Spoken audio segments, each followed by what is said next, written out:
Well, as we heard in the package, South Africa's 5-year investment drive has nearly reached its target. The 5th installment of that conference takes place on Thursday.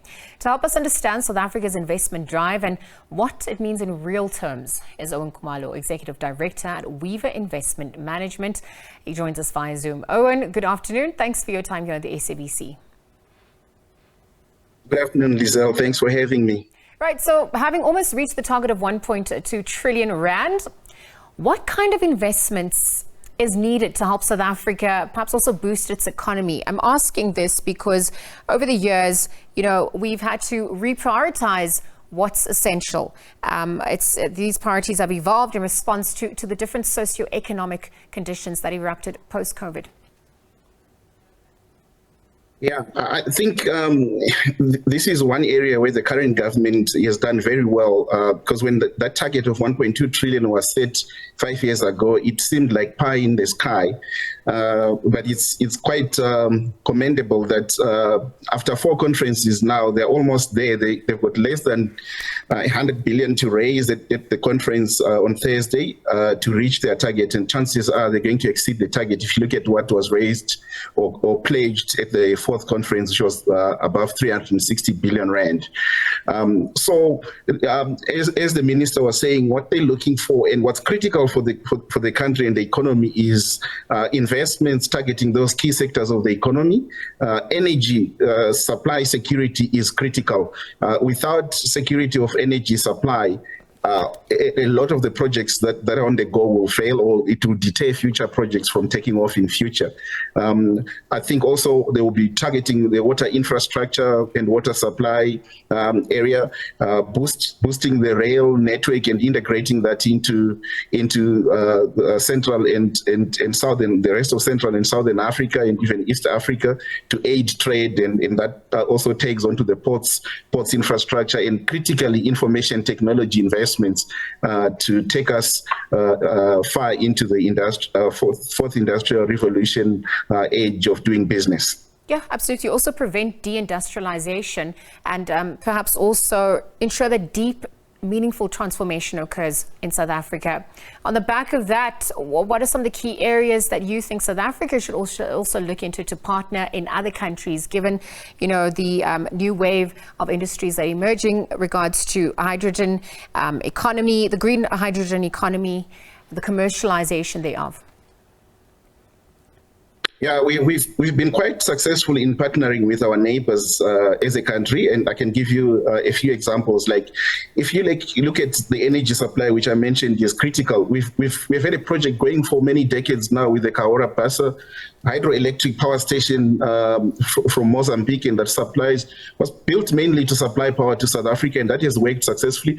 On the back of that, I think we can exploit other opportunities with other neighboring countries in terms of complementing the energy infrastructure that we have in country. Secondly, if we look at water supply, we've got a successful project running with the Lesotho Highlands Water Project. So we've partnered well with Lesotho. There's no reason we can't do that with other neighbors as well. If you look at information technology, undersea fiber optic cables, you look at the project run by Seacom along the eastern side of the continent, south and eastern side. It's partnered with countries like Mozambique, Uganda, Malawi, Tanzania to run undersea fiber optic cable. And that has enabled the ease of doing business, not just in South Africa, but across the continent as well. And also as a continent trading with other continents, be that Asia or Europe.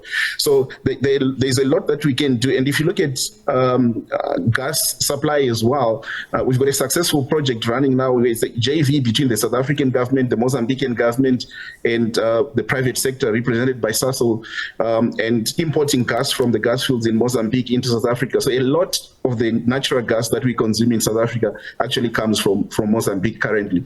So there are a lot of areas where we can partner. So I mentioned rail infrastructure, very important, because a lot of the goods that moves off our ports into the rest of Central and Southern Africa are moving by road at the moment.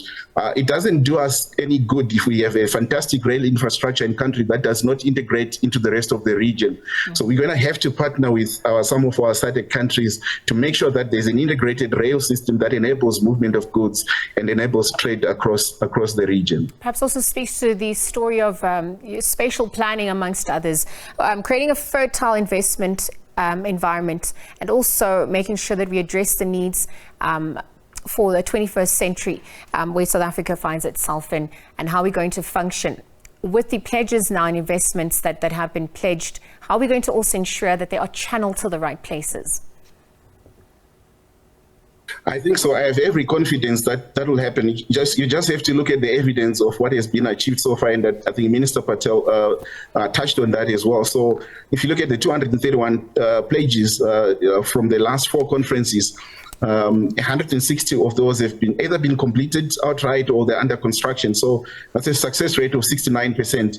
But you look at the monetary pledges as well. Of the 1.14 trillion rand pledged so far, already 450 billion has been spent on projects. And so that's 39.5% of the capital pledged, almost 40%. So because these investments are largely driven by the private sector, there's an incentive for the investors to make sure that they get a good return on their capital invested.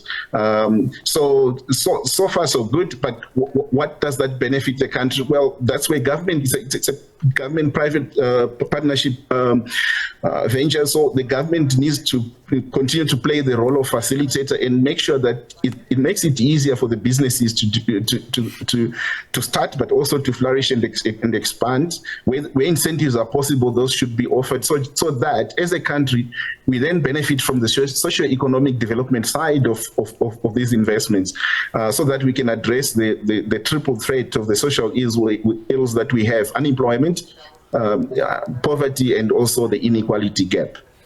Owen, thank you for your time here on the SABC as we await the start of that 5th SA Investment Conference set for the 13th of April. Owen Khumalo, Executive Director at Weave Investment Managing, weigh in on the progress South Africa has made and perhaps what we can expect after that investment conference. Again, thank you to him for his time.